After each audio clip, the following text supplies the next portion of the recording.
দেশের ঝুঁকিপূর্ণ ৩০ উপজেলায় হামের টিকাদান শুরু। প্রথমে দেয়া হচ্ছে ৬ থেকে ৫৯ মাস বয়সী শিশুদের। উপসর্গ থাকলে দেয়া হবে ভিটামিন এ। স্বস্তিতে অভিভাবক। হরমুজ প্রণালীতে আটকা চালান। ক্রুড অয়েল সংকটে বন্ধের শঙ্কা ইস্টার্ন রিফাইনারি। এপ্রিলের মাঝামাঝি আসবে ১ লাখ টন। পরিশোধিত জ্বালানি সরবরাহ নিশ্চিতে জোর। চুরি গেছে সংকেত বক্স, স্টেশন সংযোগ কেবল। পুরোপুরি বিকল ইন্টারলক সিস্টেম। ভেঙে পড়েছে পদ্মা সেতু রেল প্রকল্পের সিগন্যাল ব্যবস্থাপনা। ভয়াবহ দুর্ঘটনার শঙ্কা। ঋণের কিস্তির মেয়াদ শেষ হলেও চালু হয়নি শাহজালালের তৃতীয় টার্মিনাল। দায়িত্ব দিতে জাপানের সঙ্গে আলোচনা। লাভজনক সিদ্ধান্ত নেয়ার আশ্বাস। ওপেন টেন্ডারের পরামর্শ। এবং হরমুজ প্রণালী খুলতে ৪৮ ঘন্টার আলটিমেটাম ট্রাম্পের। প্রত্যাখ্যান করে বোকামিপূর্ণ পদক্ষেপ আখ্যা ইরানের। পরিস্থিতি জটিল করলে ভয়াবহ হামলার হুঁশিয়ারি।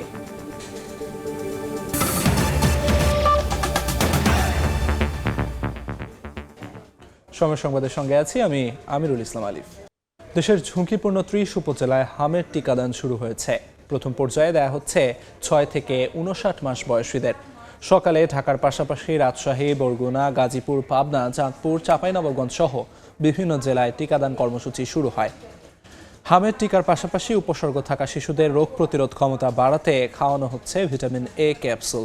প্রাথমিকভাবে যেসব এলাকায় হামের সংক্রমণ তুলনামূলক বেশি সেসব উপজেলাকে অগ্রাধিকার দেওয়া হয়েছে।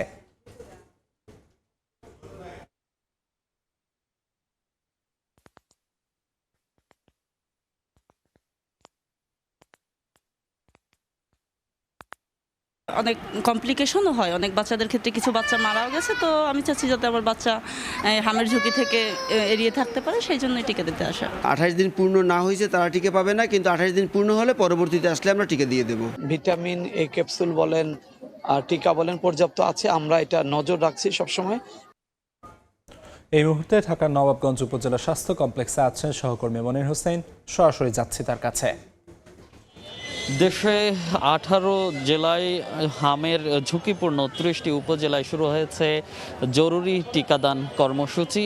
কিছুক্ষণ আগেই এই টিকাদান কর্মসূচি দেশের যে 30টি উপজেলায় সেগুলো শুরু হয়। আমরা এই মুহূর্তে আছি ঢাকার নবাবগঞ্জ উপজেলা স্বাস্থ্য কমপ্লেক্সে। এখানে উদ্বোধন করার কথা রয়েছে স্বাস্থ্যমন্ত্রী সর্দার মোহাম্মদ সাখাওয়াত হোসেনের। ইতোমধ্যেই স্বাস্থ্যমন্ত্রী এই কেন্দ্রে এসেছেন। কিছুক্ষণের মধ্যেই তিনি এখানকার যে টিকা কার্যক্রম সেটি উদ্বোধন করবেন। এবং এখানে আমরা দেখেছি ব্যাপক উপস্থিতি রয়েছে, বিশেষ করে শিশুদের এবং শিশুদের নিয়ে অভিভাবকরা এসেছেন এবং এখানকার যে রেজিস্ট্রেশন কার্যক্রম সেগুলো করছেন এবং যে আনুষ্ঠানিকতাগুলো আছে সেগুলো করছেন। যে বলা হচ্ছে আজকে প্রথম ধাপে 6 মাস থেকে 59 মাস বয়সী শিশুদের এই টিকা প্রদান করা হবে এবং যারা অসুস্থ কিংবা যারা আক্রান্ত আছে তাদেরকে এই মুহূর্তে সেই টিকা দেওয়া হচ্ছে না এবং প্রয়োজনে তাদেরকে ভিটামিন এ ক্যাপসুল খাওয়ানো হবে বলে জানানো হয়েছে। বিশেষ করে গত 1 মাসের মতো সময়ে হামের প্রাদুর্ভাব বেড়েছে সারা দেশে, যার কারণেই কিন্তু এই জরুরি অবস্থা জরুরি এই টিকাদান কর্মসূচি হাতে নিয়েছে সরকার। দেখছি যে সারা দেশের যে হাসপাতালগুলো আছে সেই হাসপাতালগুলোতে হামের রোগীদের যে চাপ সেই চাপ বেড়েছে এবং দিন দিন বেড়েই চলেছে। চিকিৎসকরা বলছিলেন যে নিয়মিত যে হামের টিকা কার্যক্রম সেই টিকা কার্যক্রম ব্যাহত হওয়ার কারণে শিশুদের মধ্যে যে একটি ইমিউনিটি গ্যাপ তৈরি হয়েছে সেই ইমিউনিটি গ্যাপের কারণেই এর প্রাদুর্ভাব বেড়েছে এবং বিপুল সংখ্যক শিশুরা হামে আক্রান্ত হয়েছে, যার কারণেই সেই প্রভাব পড়েছে হাসপাতালে এবং তাদের যেই রোগ প্রতিরোধ ক্ষমতা সেই রোগ প্রতিরোধ ক্ষমতা কমে যাওয়ার কারণেই বিভিন্ন যে জটিলতা সেসব জটিলতা দেখা দিচ্ছে। বিশেষ করে হাসপাতালে ভর্তি অধিকাংশ শিশুরই হামজনিত নিউমোনিয়া থেকে শুরু করে শ্বাসকষ্ট এবং চোখে সংক্রমণ হতেও আমরা দেখেছি, যার কারণেই কিন্তু জটিলতা তৈরি হচ্ছে। এবং শুরুতেই যে হামের টিকা সেই হামের টিকা 9 মাস থেকে দেওয়ার কথা ছিল, তবে পরে বিশেষজ্ঞদের পরামর্শে সেই টিকা 6 মাস থেকে করা হয়েছে। এখন 6 মাস থেকে 59 মাস বয়সী যে শিশুরা আছে তাদেরকে টিকা দেওয়া হচ্ছে। তো এই ছিল ঢাকার নবাবগঞ্জ থেকে আমার কাছে সবশেষ। যেতে চাই রাজশাহীর টিকা কার্যক্রম সম্পর্কে জানতে, সেখানে আছেন সহকর্মী মদুদ রানা।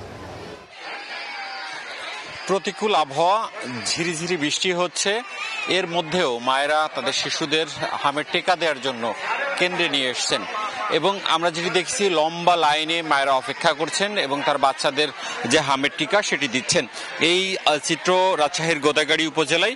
আমি রয়েছি এই মুহূর্তে রাজশাহী গোদাগাড়ী উপজেলার মাটিকাটা প্রাথমিক বিদ্যালয়ে এবং সেই মাঠেই মূলত টিকা দেওয়া হচ্ছে এবং আজকেও রাজশাহীর গোদাগাড়ী উপজেলায় 28টি অস্থায়ী কেন্দ্রে এই টিকা দেওয়া হচ্ছে এবং পৌরসভায় 3টি কেন্দ্র, সব মিলিয়ে এই রাজশাহী গোদাগাড়ীর 31টি কেন্দ্রে আসলে এই টিকাদান কর্মসূচি শুরু হয়েছে এবং এটি আনুষ্ঠানিকভাবে স্থানীয় প্রশাসন সকাল 9টার দিকে উদ্বোধন করেছে। এরপর থেকেই মূলত এই টিকাদান কর্মসূচি চলছে এবং আমরা যেটি দেখছি যে সাধারণ মানুষ এবং যারা মায়েরা রয়েছেন তাদের ব্যাপক আগ্রহ। তারা তাদের শিশুদেরকে নিয়ে যেসব অস্থায়ী কেন্দ্রে এই টিকাদান কার্যক্রম করা হচ্ছে সেখানে যাচ্ছেন এবং টিকা নিচ্ছেন এবং এখানকার যারা স্বাস্থ্যকর্মী রয়েছেন, সিভিল সার্জন সহ অন্যান্য চিকিৎসকরা রয়েছেন, তারা বলছেন এই টিকা শতভাগ নিরাপদ এবং কোনো ধরনের পার্শ্ব প্রতিক্রিয়া নেই এবং তারপরেও যদি কোনো ধরনের পার্শ্ব প্রতিক্রিয়া দেখা যায় সাথে সাথে স্বাস্থ্যকর্মীদের সাথে যোগাযোগ করার কথা তারা বলেছেন। এবং সকাল 9টায় শুরু হয়ে এই টিকাদান কার্যক্রম চলবে বিকেল 5টা পর্যন্ত এবং গোদাগাড়ী উপজেলায় আগামী 3 সপ্তাহ এই কার্যক্রম চলবে এবং প্রতিদিন সকাল 8টা থেকে বিকেল 4টা পর্যন্ত এই কার্যক্রম চলবে এবং গোদাগাড়ী উপজেলায় সব মিলিয়ে 237টা কেন্দ্রে 36,190 জন শিশুকে এই টিকা দেওয়া হবে এবং পৌরসভায় দেওয়া হবে এখানে 25টি কেন্দ্রে 6,977 জন, অর্থাৎ প্রায় 42,000 শিশু রাজশাহীর এই গোদাগাড়ী উপজেলায় এই টিকাটি পাচ্ছে এবং যারা 6 মাস বয়সী এবং 59 মাস বয়সী শিশু, অর্থাৎ 6 মাস থেকে 59 মাস বয়সী শিশুদেরকে এই হামের টিকা দেওয়া হচ্ছে।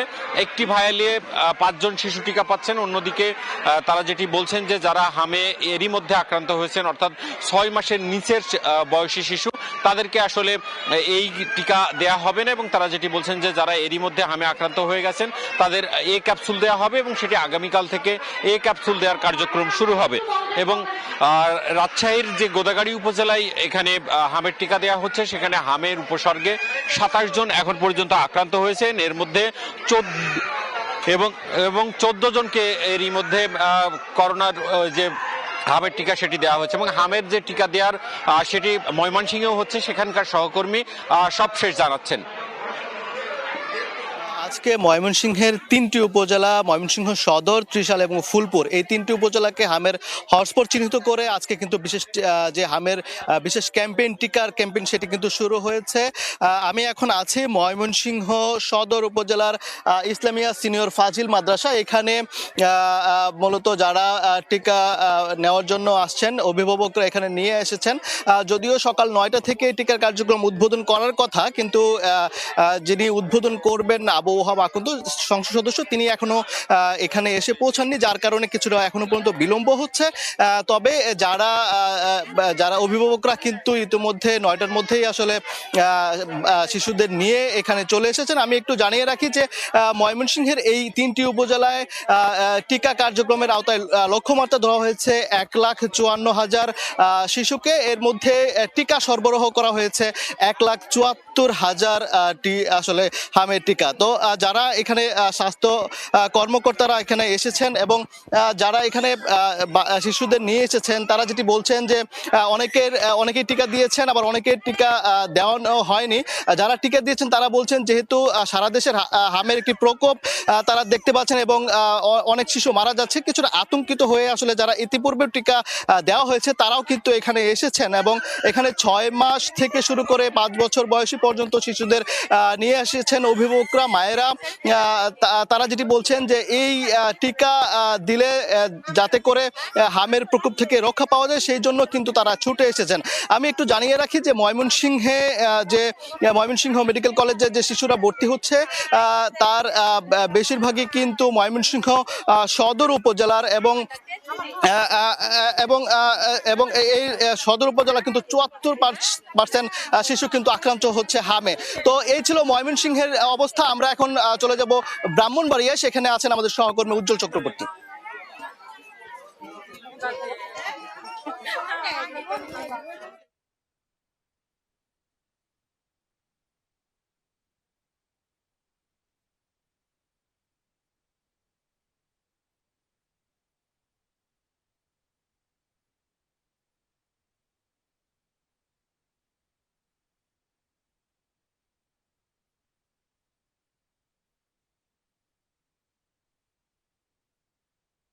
হাসপাতালে কিছুক্ষণ আগে হামরুবেলার টিকা কার্যক্রম উদ্বোধন করেছেন ব্রাহ্মণবাড়িয়া জেলা প্রশাসক সাইদুর রহমান। এই সময় তার সঙ্গে ছিলেন জেলা সিভিল সার্জন নোমান মিয়া এবং ব্রাহ্মণবাড়িয়া 250 শয্যা বিশিষ্ট যে জেনারেল হাসপাতাল সেই হাসপাতালের তত্ত্বাবধায়ক রতন কুমার ঢালি এবং আবাসিক চিকিৎসক গোপা পাল সহ সংশ্লিষ্টরা উপস্থিত ছিলেন। সব মিলিয়ে এখানে যে ব্রাহ্মণবাড়িয়া এখন পর্যন্ত 51 জন রোগী হামের লক্ষণ নিয়ে ভর্তি হয়েছেন, তার মধ্যে 7 জন হামে আক্রান্ত হয়েছেন। এই হামের টিকাটি কিন্তু কার্যক্রমটি এখন চলছে ব্রাহ্মণবাড়িয়া 250 শয্যা বিশিষ্ট জেনারেল হাসপাতালে 6 থেকে 2 বছর পর্যন্ত শিশুদেরকে ভিটামিন A ক্যাপসুল খাওয়ানো হচ্ছে। একইভাবে 6 থেকে 59 মাস বয়স পর্যন্ত শিশুদেরকে 1 ডোজ MR টিকা দেওয়া হচ্ছে। সব মিলিয়ে জেলাতে এখন পর্যন্ত যে টিকা কার্যক্রমটি সেটি কিন্তু চলমান আছে এবং এই কার্যক্রমটি দিনভর চলমান থাকবে। জেলা সিভিল সার্জন আমাদেরকে যেমনটি জানিয়েছেন, এই টিকা কার্যক্রম বর্তমানে চলছে এবং কিছুক্ষণ আগে কিন্তু তিনি জেলা প্রশাসকের সঙ্গে নিয়ে কার্যক্রমটি উদ্বোধন করেছেন। এখানে কিন্তু শিশুরা এই মুহূর্তে টিকা যে কার্যক্রম সেটি চলমান আছে। জেলায় এখন পর্যন্ত 7 জন মাত্র শনাক্ত হয়েছে। ঝুঁকিপূর্ণ তালিকায় ব্রাহ্মণবাড়িয়ার নাম নেই বলেও তারা আমাদেরকে জানিয়েছেন এবং সব ধরনের প্রস্তুতির কথা তিনি আমাদেরকে জানিয়েছেন। প্রায় 51,000 যে MR টিকা সেটি টিকা কিন্তু মজুদ আছে এবং শিশুদের জন্য প্রায় 1.5 লাখ ভিটামিন A ক্যাপসুলও কিন্তু তারা মজুদ রেখেছেন। সব মিলিয়ে যে কার্যক্রম টিকা কার্যক্রম এই মুহূর্তে চলছে এবং বিভিন্ন বয়সী শিশু এবং অভিভাবকরা কিন্তু সেই টিকা গ্রহণ করছেন। সার্বিকভাবে এইটুকু ছিল আমার কাছে ব্রাহ্মণবাড়িয়া জেনারেল হাসপাতাল থেকে সর্বশেষ তথ্য। দেশের নানা প্রান্ত থেকে হামের টিকাদান কর্মসূচির সবশেষ খবরাখবর জানাচ্ছিলেন সহকর্মীরা।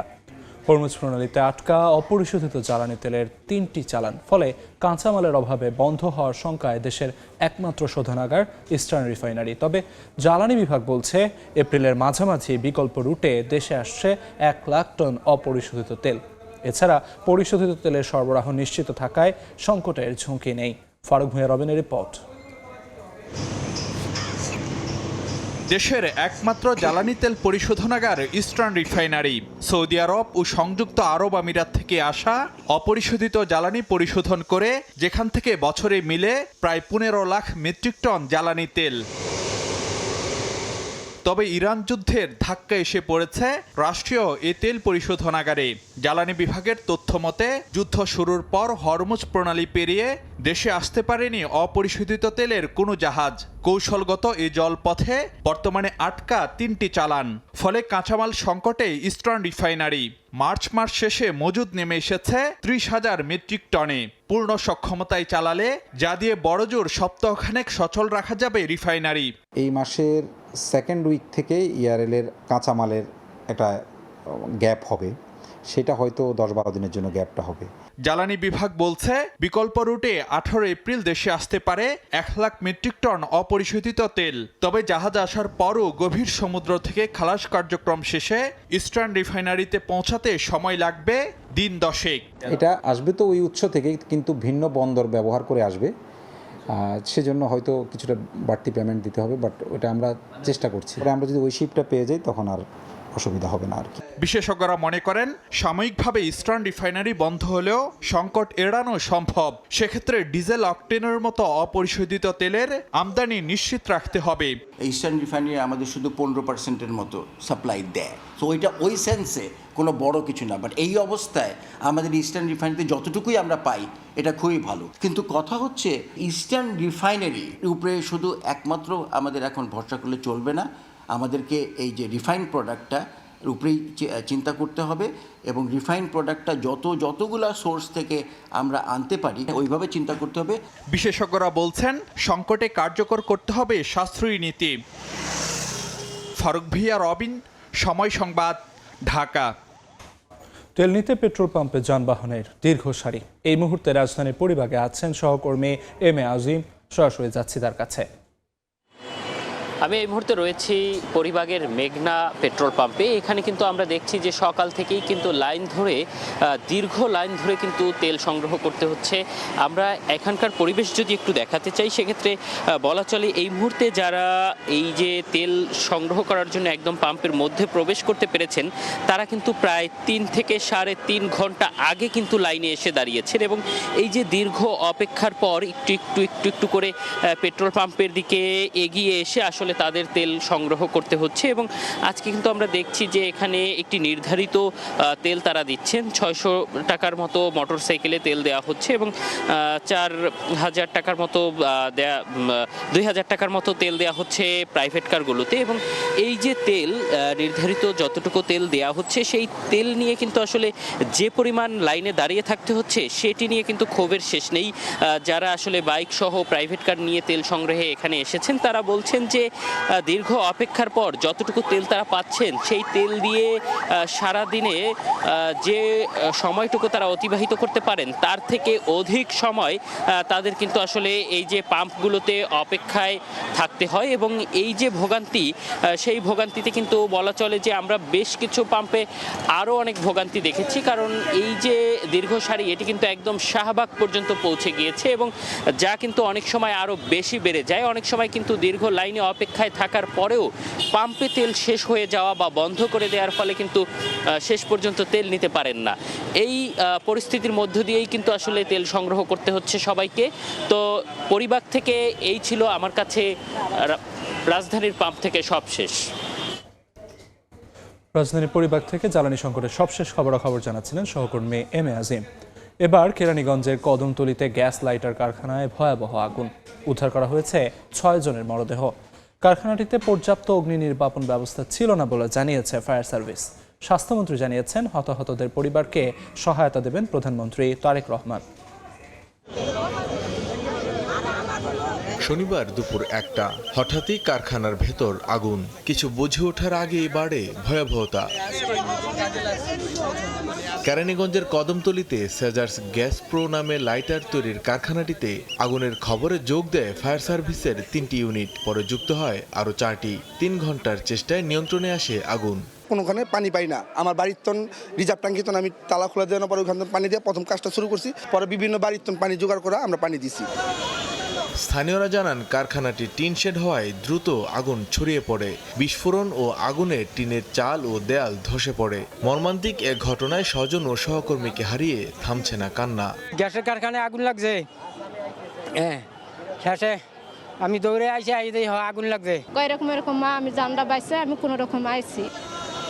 ফায়ার সার্ভিস জানায় কারখানাটিতে ছিল না পর্যাপ্ত অগ্নি নির্বাপন ব্যবস্থা। নির্বাহী ম্যাজিস্ট্রেট জানান এর আগে আরও 2বার আগুন লাগায় কারখানাটি সিলগালা করা হয়। এই ফ্যাক্টরি বা এই প্রতিষ্ঠানের কোনো প্রতিনিধি বা কোনো লোককে আমরা এখনো পর্যন্ত পাইনি। মালিক পক্ষের গাফিলতি আছে অবশ্যই। এটা তো দেখছেন ভিতরের কাজ দেখেও বোঝা গেছে যে রিসেন্টলি তারা ওপেন করেছেন। আমাদের তদন্ত কমিটি যে সুপারিশ দিবে আমরা সেই অনুসারে ব্যবস্থা গ্রহণ করব। এর আগে সন্ধ্যায় ঘটনাস্থলে গিয়ে নিহতদের পরিবার প্রতি 2 লাখ টাকা করে দেওয়ার ঘোষণা দেন স্বাস্থ্যমন্ত্রী। আমরা এ পর্যন্ত 6টা ডেড বডি পাইছি।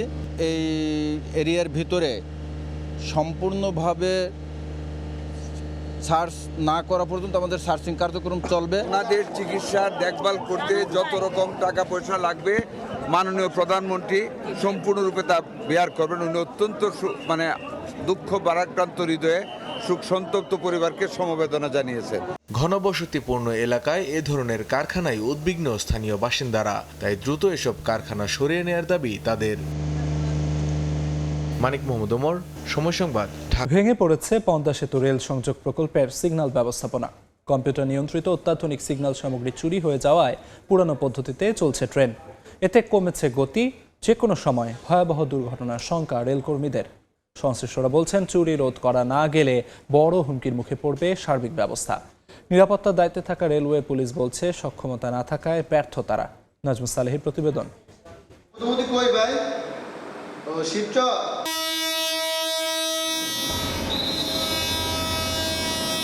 তীব্র গতিতে ছুটে আসছে ট্রেন। চালককে জরুরি বার্তা দিতে সবুজ পতাকা নাড়িয়ে দৃষ্টি আকর্ষণের চেষ্টা পয়েন্টসম্যানের। হাতে লোহার রিংয়ে বাঁধা সেই জরুরি বার্তা। এমন দৃশ্য স্মরণ করিয়ে দেয় ব্রিটিশ আমলে রেল পরিচালন ব্যবস্থাকে।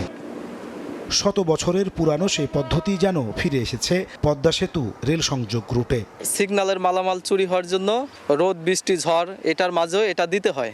লাইন গেরদান 828 পদ্মা সেতু রেল সংযোগ প্রকল্পে ব্যবহার করা হয়েছে দেশের সর্বাধুনিক সিগন্যাল পদ্ধতি, কিন্তু নিমতলা স্টেশন মাস্টারের কক্ষে গিয়ে দেখা যায় কম্পিউটার নিয়ন্ত্রিত ইন্টারলক সিস্টেম পুরোপুরি বিকল। ট্রেনের খবর নিতে হয় মোবাইলে, আর চালকের কাছে দেয়া হয় হাতে লেখা নির্দেশিকা। সিগন্যালের সমস্ত মেকানিজম চুরি হয়ে গেছে, যার ফলে আমাদের কোনো সিগন্যাল হয় না। আমরা এখন কোনো ক্রসিংও করতে পারি না, শুধু এক লাইনে গাড়ি চলে।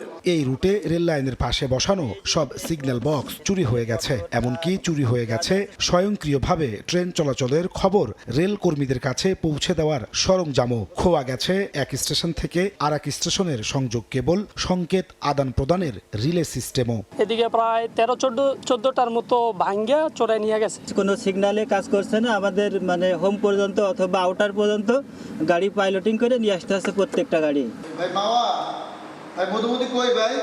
ফলে সিগন্যাল সংশ্লিষ্টদের একমাত্র ভরসা এখন মোবাইল। ম্যানুয়াল পদ্ধতিতে ট্রেন চলাচলের পথ নির্ণয় করেন পয়েন্টসম্যান। এতে ট্রেনের গতি কমার পাশাপাশি ভয়াবহ দুর্ঘটনার শঙ্কা ট্রেন চালকদের। থামতে এবং ছাড়তে সময় লাগছে, লুপ লাইন দিতে বাড়াতে আপনার সময় লাগছে। ম্যানুয়ালি পয়েন্ট সেট করে ওটা ভুল ভ্রান্তি বেশি হয়, আর যদি সিবিআই হয় তখন মানে পয়েন্ট রং হওয়ার কোনো সম্ভাবনা থাকে না। রেল কর্মকর্তারা বলছেন, চুরি ঠেকানো না গেলে অচিরেই হুমকির মুখে পড়বে সার্বিক রেল ব্যবস্থাপনা। সাংকেতিক ব্যবস্থাপনা ভেঙে পড়েছে ইতিমধ্যেই। যদি চুরি রোধ করা না যায়, আমাদের আইন শৃঙ্খলা রক্ষাকারী বাহিনী কঠিন পদক্ষেপে না যায়, তাহলে ভবিষ্যতে হয়তো বা এই জনগুরুত্বপূর্ণ একটি অঞ্চলের ট্রেন যোগাযোগ ব্যবস্থা ব্যাহত হওয়ার সম্ভাবনা আছে। যদিও রেল পুলিশের দাবি, সক্ষমতার অভাব ও নানা সীমাবদ্ধতায় বরাবরই ব্যর্থ তারা। আমাদের জনবল যদি আরও বেশি থাকতো বা লজিস্টিক সাপোর্ট যদি আরও বেশি থাকতো, তাহলে আমরা ওই যে 24 আওয়ার্স কিন্তু আমরা ওই যে পেট্রোলিং দিতে পারতাম। এই চক্রের সাথে যারা জড়িত তাদেরকে আমরা শনাক্তের জন্য আমরা কিন্তু তৎপরতা চালাচ্ছি। সারা দেশে 3000 কিলোমিটার রেলপথে স্টেশন আছে 470টি, আছে অসংখ্য রেল স্থাপনাও। অথচ রাষ্ট্রীয় এসব সম্পদের পাহারায় নিয়োজিত নিরাপত্তা রক্ষী মাত্র 4000। রেলের মাঠ কর্মীরা বলছেন, নিরাপত্তা কর্মীদের উদাসীনতার কারণে প্রতিদিনই চুরি হচ্ছে মূল্যবান সব সিগন্যাল সামগ্রী। ফলে একেবারে বিকল হয়ে পড়েছে এই লাইনের সিগন্যাল সিস্টেম। দ্রুত যদি চুরি বন্ধে কার্যকর উদ্যোগ না নেওয়া যায়, তাহলে হুমকির মুখে পড়বে সার্বিক রেল ব্যবস্থা বলে শঙ্কা তাদের। নাজমুস সালিহি, সময় সংবাদ, সিরাজদি খান, মুন্সিগঞ্জ। ঋণের কিস্তি পরিশোধের মেয়াদ পেরিয়েছে 2 বছর। অপারেশন নিয়ে এখনও আলোচনার মধ্যেই শাহজালাল বিমানবন্দরের 3য় টার্মিনাল। পুরনো সিদ্ধান্তে জাপানকেই পরিচালনার দায়িত্ব দিতে বদ্ধপরিকর সরকার। প্রতিনিধিরা বলছেন, বাণিজ্যিকভাবে লাভজনক অবস্থান ঠিক রেখেই সিদ্ধান্ত নেবে সরকার। তবে দীর্ঘমেয়াদী অর্থনৈতিক ক্ষতি এড়াতে ওপেন টেন্ডারে গুরুত্ব দিচ্ছেন বিশেষজ্ঞরা। কাজল আব্দুল্লাহ রিপোর্ট। আকর্ষণীয় নির্মাণ শৈলী আর অত্যাধুনিক যন্ত্রপাতির সমন্বয়ে নির্মাণ করা হয়েছে শাহজালাল বিমানবন্দরের 3য় টার্মিনাল। 2024 সালের শেষে পূর্ণাঙ্গভাবে চালুর কথা থাকলেও এখনও শুরু হয়নি কার্যক্রম। অপারেটর নিয়োগে তৎকালীন আওয়ামী সরকার প্রাথমিক চুক্তি করেছিল বিনিয়োগকারী দেশ জাপানের সঙ্গেই, কিন্তু টার্মিনাল পরিচালনায় বিশ্ব স্বীকৃতি না থাকায় সমালোচনার মুখে পড়ে এ সিদ্ধান্ত। 5 আগস্ট সরকার পতনের পর নতুনভাবে পর্যালোচনা শেষে অন্তর্বর্তী সরকার সিদ্ধান্ত নেয় 3য় টার্মিনাল পরিচালনায় যোগ্য অপারেটর নিয়োগ হবে উন্মুক্ত দরপত্রের মাধ্যমে। প্রায় 1.5 বছরে তা বাস্তবায়নে ব্যর্থ হয় ইউনূস সরকার। বর্তমানে বিএনপি সরকার আলোচনা করছে সেই জাপানের সঙ্গেই। উচ্চ ব্যয়ে পরিবর্তন এনে সংশোধিত প্রস্তাবও দিয়েছে জাপান। তবে দেরি না করে যে কোনো মূল্যে উভয়ের স্বার্থ ঠিক রেখে নতুন টার্মিনাল অপারেশনে আনতে আশাবাদী সরকার। আওয়ার ন্যাশনাল ইন্টারেস্টের ভিত্তিতে, কমার্শিয়াল ইন্টারেস্টে অফ দি এভিয়েশন সেক্টরে যে আমাদের ইকোনমিক ইন্টারেস্ট যেটা আছে, ওইটা যাতে ওই টার্মসগুলো মিট করে। ঢাকার নতুন এই টার্মিনাল পরিচালনায় আগ্রহী বিশ্ব স্বীকৃত অনেক প্রতিষ্ঠান। বিপরীতে এয়ারপোর্ট পরিচালনায় অনভিজ্ঞ জাপানকে কেন চিন্তা করছে সরকার, তা নিয়ে প্রশ্ন তুলছেন খাত সংশ্লিষ্টরা। জাপানের কোনো হিস্ট্রি নাই যে তারা আন্তর্জাতিক কোনো বিদেশে কোনো আন্তর্জাতিক বিমানবন্দর অপারেট করেছে। বিশ্বের নামি দামি অপারেটর যারা, তারা প্রস্তুত এখানে এসে অপারেট করার জন্য। আমরা তাদের কেন সুযোগটা দিচ্ছি না? ঝুঁকি না নিয়ে অর্থনৈতিক স্বার্থে উন্মুক্ত টেন্ডারে অপারেটর নিয়োগের তাগিদ দেন এই বিশেষজ্ঞ। বিনা টেন্ডারে জাপানকে এটা আনসলিসিটেড, আমি বলবো এটা দিয়ে দেওয়া দেশের স্বার্থের জন্য দীর্ঘস্থায়ী একটা প্রভাব পড়বে, এবং সেটা নেতিবাচক প্রভাব পড়বে। গুঞ্জন রয়েছে 3য় টার্মিনালের গ্রাউন্ড হ্যান্ডলিংয়ের আধিপত্য হারাতে পারে বিমান বাংলাদেশ এয়ারলাইন্স। নতুন করে এর দায়িত্বে আসতে জোর চেষ্টা করছে যুক্তরাষ্ট্র। কাজল আব্দুল্লাহ, সময় সংবাদ, ঢাকা। আগাম বৃষ্টি মৌলভীবাজার চা শিল্পের জন্য আশীর্বাদ হিসেবে দেখা দিয়েছে। চৈত্রের তাপদাহের পরিবর্তে সহনীয় তাপমাত্রায় প্রুনিং করা চা গাছে আসতে শুরু করেছে কচি পাতা। সংশ্লিষ্টরা বলছেন, এমন আবহাওয়া থাকলে এবছর বাম্পার ফলনের সম্ভাবনা রয়েছে। শাহ অলিদুর রহমানের পাঠানো তথ্য ও মোহাম্মদ ইয়ারুপ আহমেদের ছবি নিয়ে রিপোর্ট। 2 বছর অনাবৃষ্টি আর খরায় মৌলভীবাজারে চায়ের উৎপাদন লক্ষ্যমাত্রা পূরণ হয়নি, যার বড় প্রভাব পড়ে দেশের মোট উৎপাদনের উপর। তবে চলতি বছর চৈত্রের তাপদাহের পরিবর্তে ফেব্রুয়ারি শেষ থেকেই দফায় দফায় বৃষ্টি হচ্ছে। বৃষ্টির পানিতে বেশিরভাগ বাগানের প্রুনিং করা চা গাছে 1.5 থেকে 2 ইঞ্চি কচি পাতা গজিয়েছে। শ্রমিকরা বলছেন, কচি পাতা 8 থেকে 10 ইঞ্চি হলে উত্তোলনের কাজ শুরু হবে। এমনকি কয়েকটি বাগানের প্রুনিং ছাড়া গাছ থেকে শ্রমিকরা পাতা উত্তোলন শুরু করেছেন। এই বছর তো মনে করো পানিটা আগ্রা নিয়ে চলে আইলো, জ্যৈষ্ঠ আষাঢ় মাসে আমাদের প্রচুর পাতা হয়ে যাবে, তখন আমাদের কোনো সমস্যা থাকে না। আগামী রাউন্ডে আমরা যদি পাতা পাই তো উত্তোলন আরো বাড়বে। আবহাওয়া অফিস বলছে, শুধু গত মার্চে মৌলভীবাজারে 186 মিলিমিটার বৃষ্টিপাত রেকর্ড করা হয়েছে।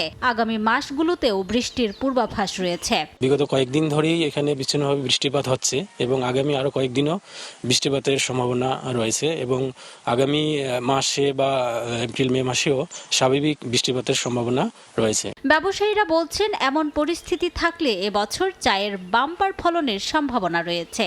তবে এই সময়ে গাছের পর্যাপ্ত পরিচর্যার পরামর্শ টি অ্যাসোসিয়েশনের। আগাম বৃষ্টিপাত হয় সার শিল্পের আশা করি ভালো একটা প্রোডাকশন আইব এবং সার উৎপাদনটা বাড়বো। উইডিসাইড, পেস্টিসাইড সবকিছুই আমরা যদি প্রপারলি করতে পারি তাহলে ইনশাআল্লাহ আমরা উৎপাদনে আরেকটা রেকর্ড করতে পারবো। চা বোর্ডের তথ্য মতে চলতি বছর দেশে 10 কোটি 40 লাখ কেজি চা উৎপাদনের লক্ষ্যমাত্রা নির্ধারণ করা হয়েছে। সময় সংবাদ, মৌলভীবাজার। হাজার কোটি টাকা ব্যয়ে বগুড়ায় 230 কিলোমিটার নদী পুনঃখনন ও তীর রক্ষা প্রকল্পের কাজ হাতে নিয়েছে সরকার। এর মাধ্যমে করতোয়া, ইছামতি ও গজারিয়া নদীতে আবারও পানির স্বাভাবিক প্রবাহ ফিরবে। সংশ্লিষ্টরা বলছেন, প্রকল্পের কাজ শেষ হলে সেচ সুবিধা নিশ্চিতের পাশাপাশি রোধ হবে নদী ভাঙন। শাহাদুল ইসলামের ছবিতে আব্দুল্লাহ আলীর রিপোর্ট। একসময়ের করতোয়ার তীরে গড়ে উঠেছিল হাজারো বছরের পুরনো পুণ্ডনগর সভ্যতা। নদী কেন্দ্রিক গড়ে উঠেছিল এই অঞ্চলের অর্থনীতি ও মানুষের জীবিকা। তবে দখলে দূষণের সে করতোয়া আজ বিলীন হওয়ার পথে। বগুড়া নদী খনন ও তীর রক্ষায় বিগত সরকার বারবার আশ্বাস দিলেও বাস্তবায়ন হয়নি। গত ফেব্রুয়ারিতে বিএনপি সরকার গঠনের পর প্রধানমন্ত্রী তারেক রহমানের উদ্যোগে জেলার করতোয়া, ইছামতি ও গজরিয়া নদী পুনর্খনন ও তীর রক্ষার প্রকল্প হাতে নেয় সরকার। করতোয়া নদীর যে অবস্থা চলে এসছে, এটা একটা ড্রেনেজের চেয়েও করুণ অবস্থা চলে আসছে। করতোয়া নদী উন্নয়ন সিস্টেম প্রকল্পের আওতায় থাকছে পুনর্খনন, ভূমি অধিগ্রহণ, নদীটির সংরক্ষণ, স্লোপ প্রোটেকশন, নদীটির রক্ষা এবং বাঁধ নির্মাণ। বেশ ভালো টল পানি ছিল, আমরা বহুত মাছ মারছি, সকলেই মাছ মারে খাচ্ছে। প্রথমে নদীতে ফুল খনন হবে, এরপরে জাস্ট যেহেতু এখানে পানি ধরে রাখা একটা কনসেপ্ট আমরা নিয়েছি, যার জন্য আমরা 121টি হাম্প তৈরি করব। পরিবেশবাদীরা বলছেন, করতোয়া নদী পুনর্খননের মধ্য দিয়ে এই অঞ্চলের আর্থসামাজিক প্রেক্ষাপটে ব্যাপক পরিবর্তন আসবে। করতোয়ার যে আপনার হচ্ছে খনন এবং দূষণ মুক্ত করা এবং কলকারখানার যে বর্জ্য সেটি হচ্ছে করতোয়াতে ফেলানো হয়, সেটাও একটা ব্যাপার। এগুলোকে যেন বন্ধ করা হয়। করতোয়া নদী উন্নয়ন সিস্টেম প্রকল্পে ব্যয় ধরা হয়েছে 1122 কোটি টাকা। করতোয়া নদী উন্নয়ন নামের এই মেগা প্রকল্প বাস্তবায়িত হলে প্রাণ প্রকৃতি রক্ষার পাশাপাশি এই অঞ্চলের অর্থনীতিতেও গতি ফিরবে, পাশাপাশি করতোয়া ফিরে আসবে তার আপন রূপে, এমনটাই মনে করছেন সংশ্লিষ্টরা। আব্দুল্লাহ ওয়াল, সময় সংবাদ, বগুড়া। 48 ঘন্টার মধ্যে হরমুজ প্রণালী খুলে না দিলে ইরানে নরক নেমে আসবে বলে হুঁশিয়ারি দিয়েছেন মার্কিন প্রেসিডেন্ট ডোনাল্ড ট্রাম্প। হুমকি উড়িয়ে দিয়ে যুক্তরাষ্ট্র ইসরায়েলকে জাহান্নামে পরিণত করার পাল্টা হুঁশিয়ারি ইরানের। এদিকে ইরানের পেট্রোকেমিক্যাল কারখানায় ইসরায়েলি হামলায় 5 জন নিহত ও 170 জন আহতের খবর পাওয়া গেছে। জবাবে ইসরায়েল, কুয়েত ও সংযুক্ত আরব আমিরাতে হামলা চালিয়েছে আইআরজিসি। শুধু সামরিকভাবে নয়, অর্থনৈতিকভাবে একে অপরকে পঙ্গু করে দিতে পাল্টাপাল্টি হামলা চালিয়ে যাচ্ছে ইরান ও ইসরায়েল। স্থানীয় সময় শনিবার ইরানের অর্থনীতির বড় উৎস বিভিন্ন পেট্রোকেমিক্যাল কারখানায় হামলার দাবি করেন ইসরায়েলের প্রধানমন্ত্রী বিনিয়ামিন নেতানিয়াহু। এতে বেশ কয়েকজন নিহত হন। ইরানের বুশেহের পারমাণবিক বিদ্যুৎ কেন্দ্রেও হামলা চালানো হয়। এর আগে ইরানের ইস্পাত উৎপাদন সক্ষমতার 70% ধ্বংস করার দাবি করেন তিনি। লেবাননের দক্ষিণাঞ্চলেও ইসরায়েলি বিমান হামলা ও গোলাবর্ষণ হয়েছে। অব্যাহত হামলায় চুপ করেনি ইরানও। তেল আবিবকে লক্ষ্য করে দফায় দফায় ক্ষেপণাস্ত্র ছুটছে তারা। পাশে দাঁড়িয়েছে বিভিন্ন মিত্র সংগঠন। একই দিন ইসরায়েলের সাফেদ শহর, মেরন এয়ার কন্ট্রোল বেস, মেতুলা ও গোলানি ব্রিগেডের সদর দপ্তর সহ বিভিন্ন লক্ষ্যবস্তুতে আঘাত হানার কথা জানায় লেবাননের সশস্ত্র গোষ্ঠী হিজবুল্লাহ। যৌথভাবে ইসরায়েলে হামলার কথা জানায় ইয়েমেনের সশস্ত্র গোষ্ঠী হাউতি। কুয়েত জানিয়েছে 24 ঘন্টায় তাদের আকাশসীমায় 8টি ব্যালিস্টিক ক্ষেপণাস্ত্র ও 19টি ড্রোন প্রবেশ করেছে, যা প্রতিহত করা হয়। একই সময়ে সংযুক্ত আরব আমিরাত 23টি ক্ষেপণাস্ত্র ও 56টি ড্রোন মোকাবিলার কথা জানায়। এদিকে যুদ্ধ চলাকালীন নতুন আকাশ প্রতিরক্ষা ব্যবস্থা মোতায়েনের কথা জানিয়েছে ইরান।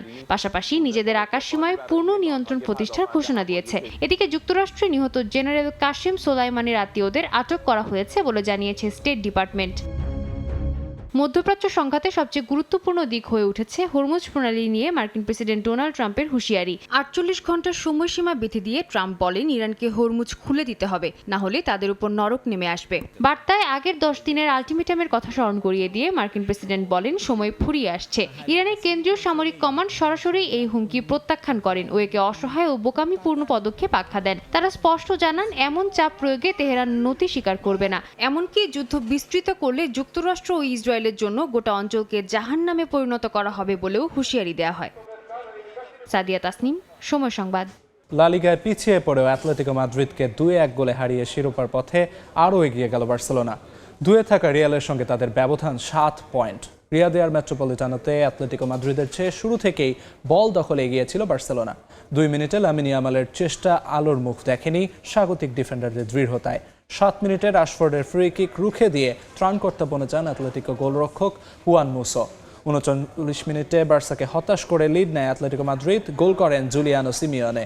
সে আনন্দ বেশিক্ষণ স্থায়ী হয়নি। 42 মিনিটে দানি ওলমোর পাসে গোল করে সমতা ফেরান ইংলিশ ফরওয়ার্ড মার্কাস রাশফোর্ড।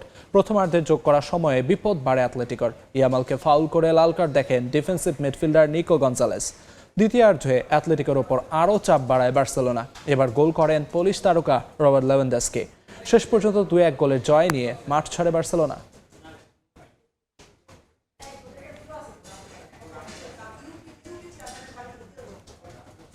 এ পর্যায়ে শীর্ষ সংবাদগুলো জানিয়ে দিচ্ছি আরেকবার। দেশের ঝুঁকিপূর্ণ 30 উপজেলায় হামের টিকাদান শুরু। প্রথমে দেয়া হচ্ছে 6 থেকে 59 মাস বয়সী শিশুদের। উপসর্গ থাকলে দেয়া হবে ভিটামিন এ। স্বস্তিতে অভিভাবক। হরমুজ প্রণালীতে আটকা চালান ক্রুড অয়েল সংকটে বন্ধের শঙ্কায় ইস্টার্ন রিফাইনারি। এপ্রিলের মাঝামাঝি আসবে 1 লাখ টন। পরিশোধিত জ্বালানি সরবরাহ নিশ্চিতে জোর। চুরি গেছে সংকেত বক্স, স্টেশন সংযোগ কেবল। পুরোপুরি বিকল ইন্টারলক সিস্টেম। ভেঙে পড়েছে পদ্মা সেতু রেল প্রকল্পের সিগন্যাল ব্যবস্থাপনা। ভয়াবহ দুর্ঘটনার শঙ্কা।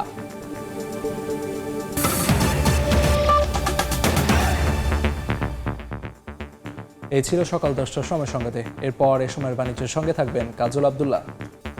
ধন্যবাদ। এই সময় বাণিজ্য নিয়ে আসছি কিছুক্ষণ পরে, সঙ্গে থাকুন সময়ের।